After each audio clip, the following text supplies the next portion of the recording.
Yeah, she actually was able to do the A1C test there, and it was at 5.3. So it was definitely at the normal stage. I mean, it wasn't even at, sort of the borderline pre-diabetic. It was gone.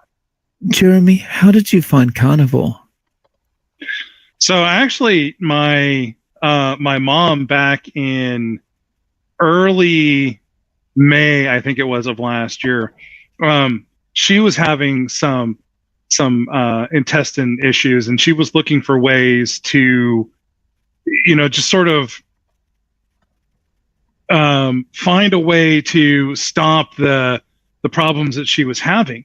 And with diverticulitis, the problem is there's no real like set thing that says eat this, don't eat this, right? So she was just looking into a lot of different things, and one of them that she eventually came across was carnivore.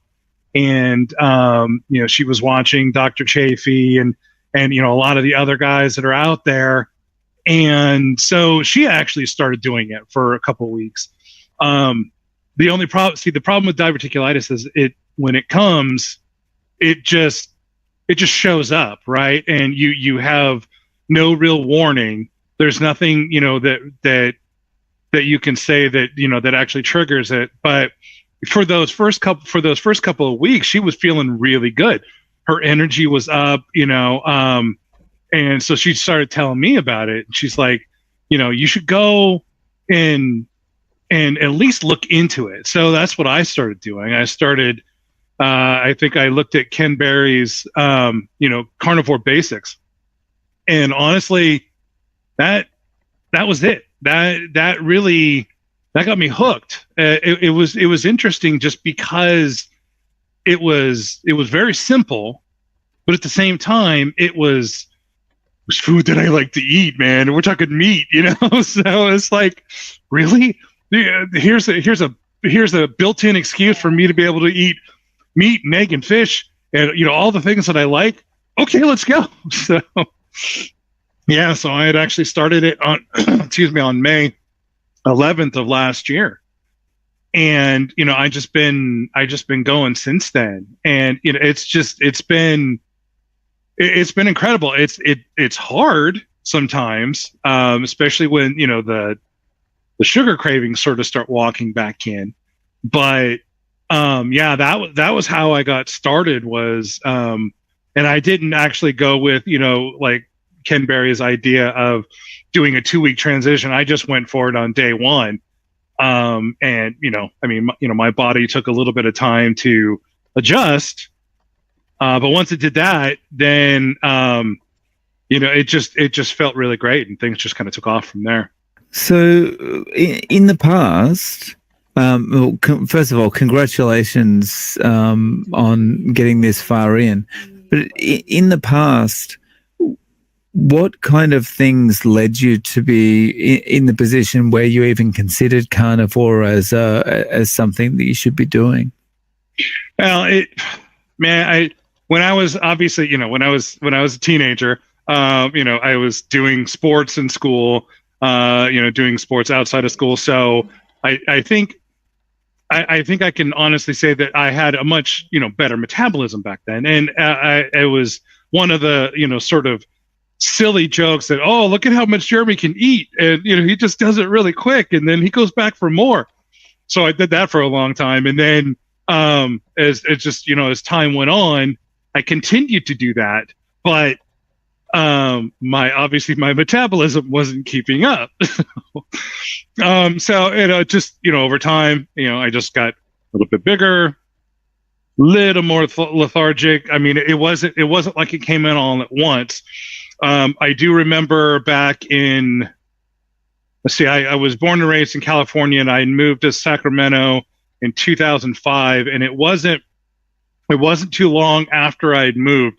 The place that I was at, I was at work, and they had like one of these scales that was designed to weigh very, very heavy things. So I went ahead and stood on it, and I was actually a little over 300. So that was kind of like the first real sort of wake up call to me that you know, you gotta try to do something.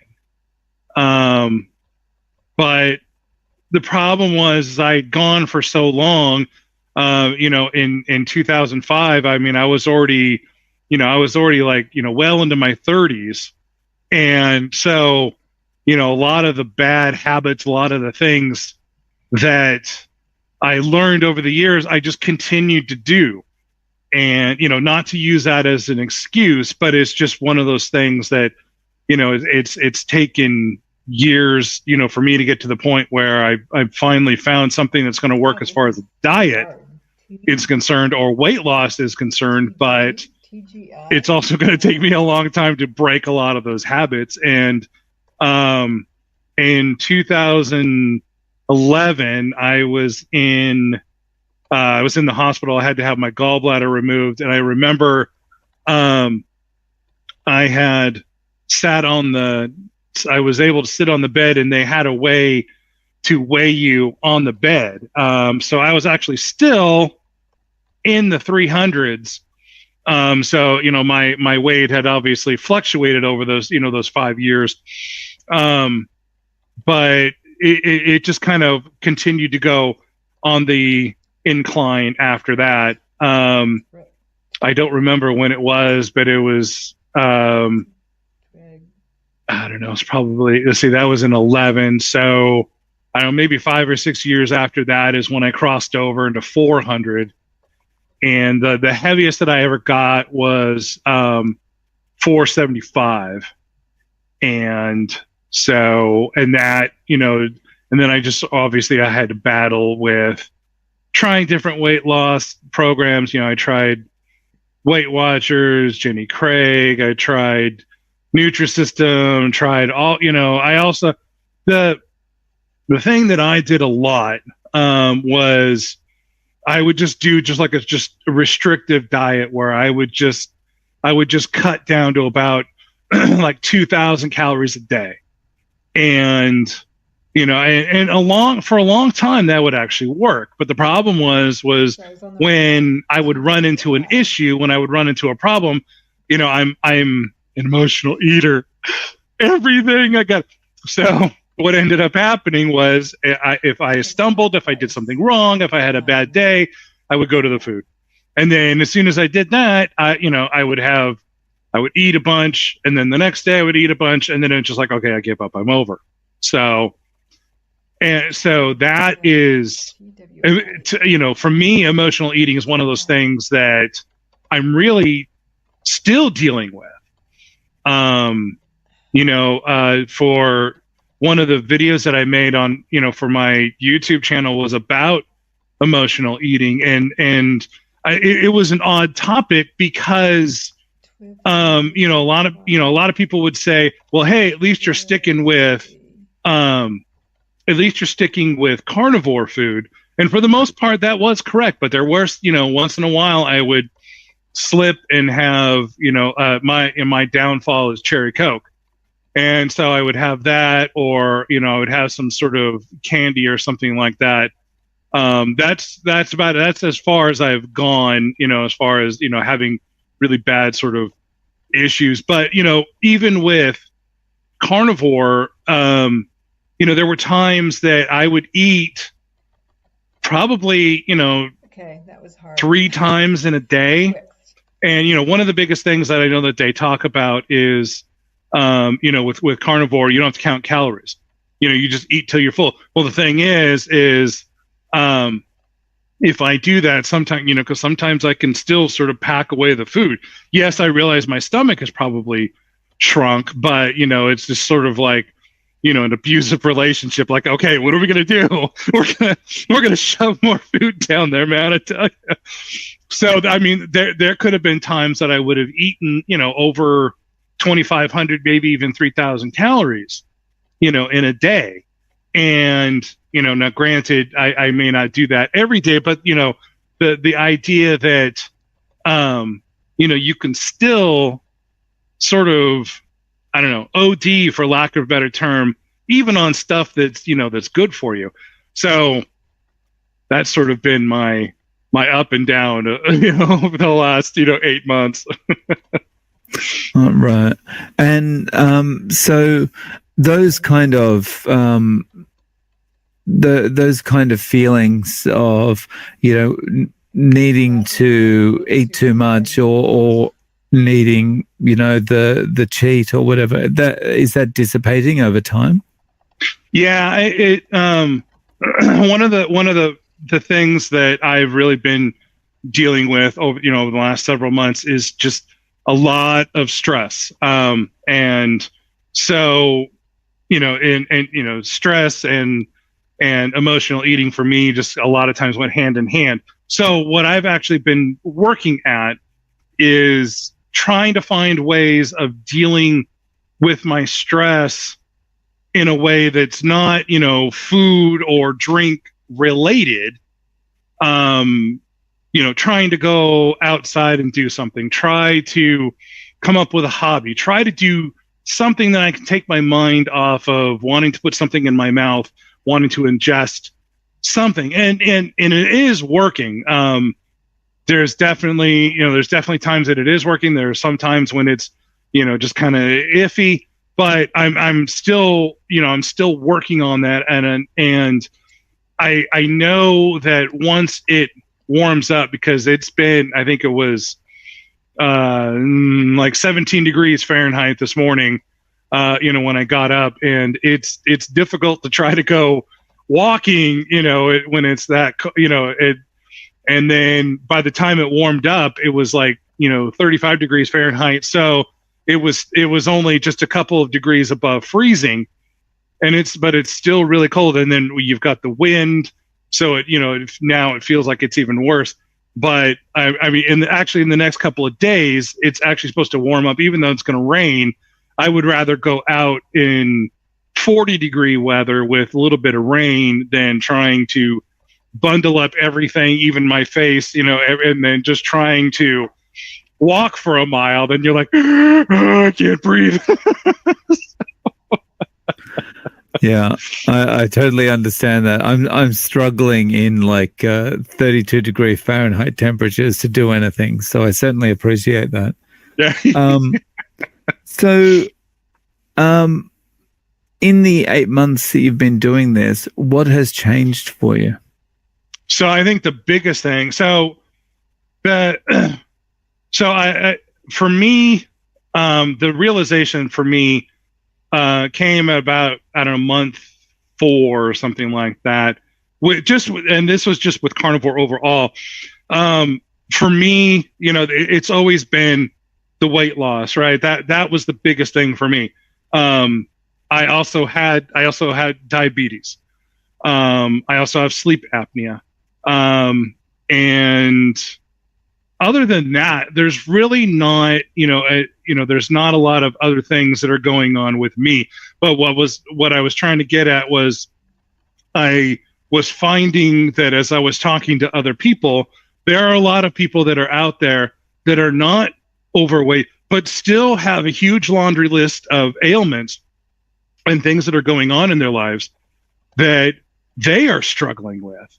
And so I think it was at that point when I really sat down and I was trying to think of, any other ailments, anything else that was going on. But I think for me, the biggest thing is the diabetes, but the diabetes is now in remission.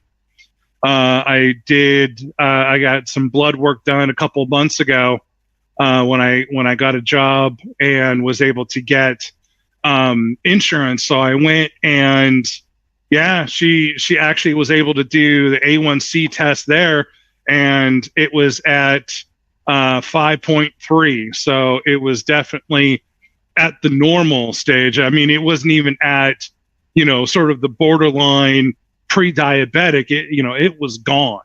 So for me, that is the biggest win for me, is the fact that it's gone. Like I said, I'm still, battling with sugar, and having something that will come every once in a while. So I got a feeling that, my blood sugar may spike a little bit, but it's definitely not, because when I was when I had started carnivore, my blood sugar numbers when I was taking it was usually in the 180s. And the thing is, I was taking metformin, and it's funny because the realization just kind of came to me that stuff's not doing any good. It's not doing me any good to take it. What needs to happen is I need to find a way, to get the sugar out of my system. And I think that was sort of the realization that was coming as I was doing carnivore, was the fact that I'm removing all the sugars or anything that's going to turn into sugar, and then it's going to affect my system. So when I finally hit that realization of, I don't have to take this thing as long as I stick with carnivore. And I don't like to use the word, I don't like to use the term miracle cure, because that's not what it is. But for me, it was a miracle because I watched those numbers come down, and now, even when I take it, when I take my blood, it's, usually somewhere between like 95 and maybe 110. So it's definitely not shooting up there into the 120s, 30s, and 80s. I realized that over time, when I can focus and get back towards losing the weight and having it really start coming off, that I know that those numbers will drop. I mean, it's not like they're going to drop significantly, but I would love to see, like when I get up in the morning, I would love to see like low 90s, even 80s.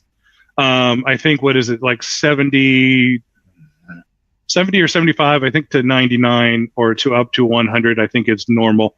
I don't remember exactly, but somewhere in there is what I would just love to be, just on a daily basis. Nice. And have you noticed any improvement in the sleep apnea? So, yeah, in some respects I have. The one thing that I found is I was able to adjust the amount of air that was going in. I was actually able to lower it down, because what I was finding was when I would a lot of what I do is when I turn it on, I don't know if you're familiar with CPAP machines, but usually when you power it on, there's a sort of ramp up button that starts the air just kind of slowly, and then gets it to the point, up to the point where it's, full on. So it takes a few minutes, but I just usually just turn it on and just go to sleep. But I find that if I kind of drift off, that I was having much more air in my lungs. I don't know if I should or shouldn't, but the thing is I couldn't. It was like, it's like if you breathe in halfway and then breathe and then down and then breathe, but you still got a bunch of air in it. So what I did was I turned it down, and that actually helped, because I felt like I didn't have to, fill up my lungs as much. And I'm actually thinking about doing it again, lowering it down a little more. And actually, what's funny is, for years, I could never sleep on my back. I always had to sleep on my side. But I've actually found that since I started this, I can actually lay on my back and fall asleep and still just get like regular sleep. I'm not waking up like I usually do. A lot of times on, Sundays is my nap day. So a lot of times what I'll do is, when I come home from church, I just go, I'll eat or something like that, or I'll just lay down for a couple hours. But I can just, put the machine on, lay down for about an hour, maybe two. And then I wake up and I feel great, and, I can just keep going. So I think it's definitely getting better. I know that as I lose more weight, and especially lose the fat that's in here that causes, the throat to constrict, then, I'll be able to ditch that machine once and for all. Certainly sounds like a positive that you're able to sleep on your back now. Yeah. Yeah. So, and weight loss wise, what's happened in the time that you've been on carnivore? So when I started, I was at 453, and so I got down. The lowest that I got down to. So here's where the journey gets interesting. The lowest I got down to was 371, and but it was around that time that I unfortunately started, sort of introducing and playing with sugar and the garbage again. And so over the last few months, I actually haven't lost any. I've actually been in a battle of like drinking the soda or having some sort of sugar, and then the inflammation kicks in, and then the water weight gain kicks in, and then my weight will shoot up to about, shoot up a 5-10 pounds. And then I've got, then it takes me like 2, 3, 4 days for it to come back down, and then something happens and it goes back up. So unfortunately, it's this up down battle that I'm having. Now, a lot of times, in the past, I would give up. I would just say, okay, I can't do this. It's over. I'm done. It just walk away. But the thing is with not only the weight loss, but again, with the, sleeping better and the blood sugar normalizing out, I know that this is for me. This is what I got to do. But that just means that I've just got to get through this battle of dealing with the sugar and once I do that, then, things will get better. But that's just that, that's the problem. That's where I'm at. And that's why, when I talk to people about it, I want to be honest with them and tell them, for me, sugar is an addictive substance, and it is a struggle for me. Now, for everybody else, they may not be able, they may not have an addiction to sugar per se. They it could be, something else that they drink or ingest or eat or whatever that, that could be a battle for them. For me, it's just the straight sugar that, that I'm still dealing with, but I'm not giving up on this. So, yeah, I mean, it's good to hear that you've made good progress, and it's good to hear that you're committed to it. I'm interested to know, like, on a day-to-day basis, what has improved about your life since May last year? What's easier for you? I think the biggest thing for me is the amount of energy that I have. Because most of the time I'll eat, I don't know, usually about 8 o'clock or so, 7, 8 o'clock, just before I start work. Great thing is I work from home, so all I got to do is pivot from here over to here, and I can start work. But I can go in, I can eat, and usually I'll have maybe a pound or so, maybe a little less of ground beef. And then for lunch, usually it's the same thing, or, if there's a roast or something else that I have in there, I pretty much just switch to just lion. The idea of just lion is just meat. It probably, for me, it's sort of the dirty lion, because, I'm also eating pork and, some other things, but it's mostly just because that's all I can afford at the store. But yeah, I mean, I can go the rest of the day and, not be tired, go and do things. When I go to church, I'm on the media team, so I'm up and down the stairs all the time and doing a lot of different things there. Whereas, May and before, had I gone to church, it would be like, okay, where do you want me? You want me upstairs, or do you want me downstairs doing something? And then that would be it. I would just, I would be there for the rest of the time I was there, because I couldn't go up the stairs and down, and if I did, I'd be and sweating, and it would just look horrible. But now I'm going up and down, like 4 or 5 times, running around trying to get things done because, I'm only there for a couple hours. So that is, I think, the biggest thing is the energy. I think the other thing too is, how a lot of people talk about this idea of sort of like a brain fog. I think for me, that kind of ties in as well, because there's a lot of times, and I think a lot of this is due, maybe just being overweight, but I think some of it also has to do with the fact that for years before I ever got my CPAP machine, I wasn't sleeping, right? And from what I've read, it can sometimes, do damage, to your brain and to your thought processes. And so a lot of times what would happen, and it's unfortunate, it still happens now, is if I'm talking to somebody about something, all of a sudden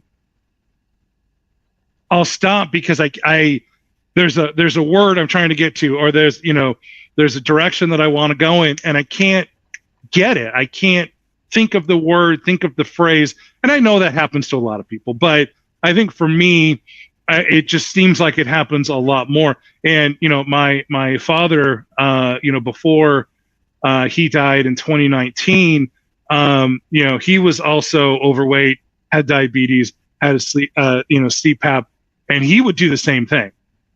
And so it's definitely something that I think is getting better. And I believe that over time, I'm hoping that it will improve even more once I am able to actually, sleep through the night, regardless of whether or not I got that machine on.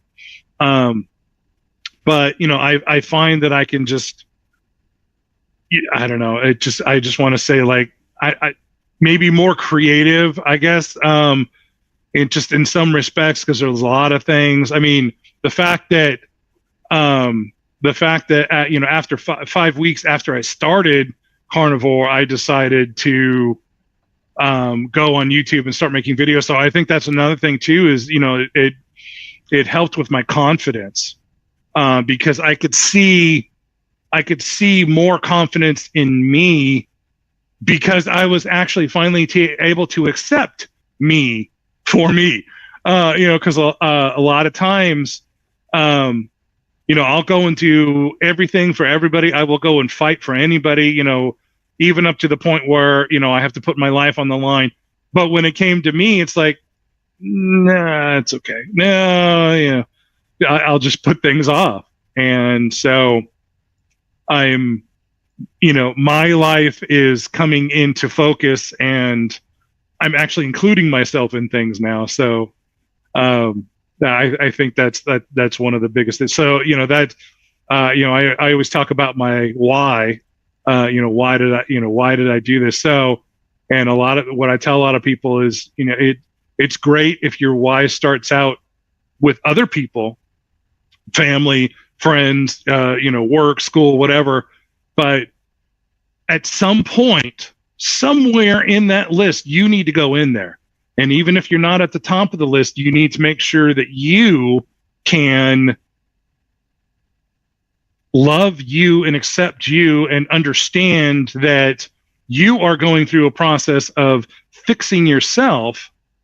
And, that's what's going to make a better you, is because, you're now in the mix as opposed to just everybody else. Actually, I think that's a really important point, because we always focus on helping others and what we need to do for others and being around for others and stuff. But it's also important that we are actually focused on ourselves and looking after ourselves. Yep. Because we can't do a good job of looking after anyone else if we're not in a good condition, right? Like my nephew is 16. He just got his license, so he's all excited. He has a girlfriend now, so he's really excited. My niece is 11, but and I'm doing everything I can to be with them. They spent the last 3 years at my house every day, doing homeschool, because after the shutdown and everything, we did the last half of 20 here, and then we did 21 and 22 here. So it was great to be available for them. But the thing that I was thinking about was, well, what would happen if I wasn't doing this, or if I had gotten bigger, and got to the point where, like they need me to take them somewhere.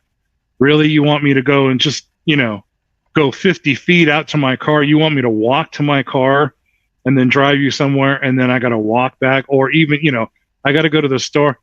Oh man, so, so that's the big thing is, starting out with carnivore.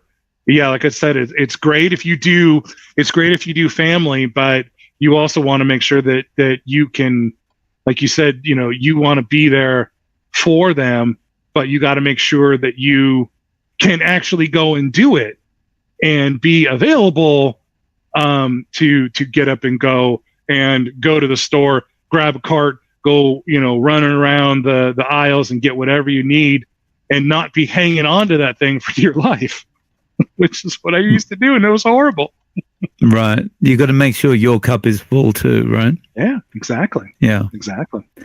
So did I catch you right in what you were saying before? You're eating breakfast and lunch, so you're doing 2 meals a day, or are you doing 3 meals a day? So most of the time I only do 2. Actually, there are some times when I'll actually only just do 1. I think it just depends on, honestly, what I have thought out, but it's usually I'll eat I'll usually eat, the way it used to be for me was I would eat like the hobbits, first breakfast, second breakfast, 11sies, lunch, I would find reasons, but now it's just pretty much just, just eat once in the morning. And then, like I said, sometimes that would be it. If I know it's going to be it, I might eat a little more. But otherwise, then I'll just eat again, like around 12, something like that, because that's usually the time that I break for lunch anyway, and then that's usually it. So it makes it really simple. And how have family and friends reacted to the way you're eating now? I've actually got my brother doing it now. So he's had, he has the issues that he has. He remarried about 4 years ago. He has a son from that marriage, and then his wife has 2 kids, and then his 2 kids. So now there's 8 people, 7 people in that house. So a lot of times it's just, it's a lot of craziness. So what ends up happening is, by the time he gets home, he'll, rush to, between him and his wife, they'll rush to put, all the food together. And then at that point it's like, oh, I might as well just eat, might as well just eat whatever it is we cooked. And, one of the things he was talking about was just the idea of like, you buy like the box of mac and cheese, and it used to be you could just buy one of those to feed everybody, but now you got to buy like 3 of them. So now you're spending like, I don't know, $12 to $15 just for 3 things of mac and cheese, and then whatever else you're going to have too. So, he was keeping up with me. He was, watching some of the videos, and he would talk to me, and then he just decided a little over a month ago, he was just like, okay, I'm just going to do 30 days. And, the weight was dropping, his blood pressure was dropping, and he's feeling really good. And, like I said, my mom, just because of with the food that she has sort of built her own diet, for this diverticulitis. And I mean, so far it's been working great. She has had, no flare-ups, and, cause the last one was around May of last year. So, I mean, she's been doing really well. I mean, a lot of the stuff that she's eating is not, I don't know, for lack of a better word, dense. She's eating like, sweet potatoes and yams, and she'll eat egg and some other things. So it's stuff that is, for the most part, is going to digest a lot easier than meat, or even some more solid things, just because we don't want it to get caught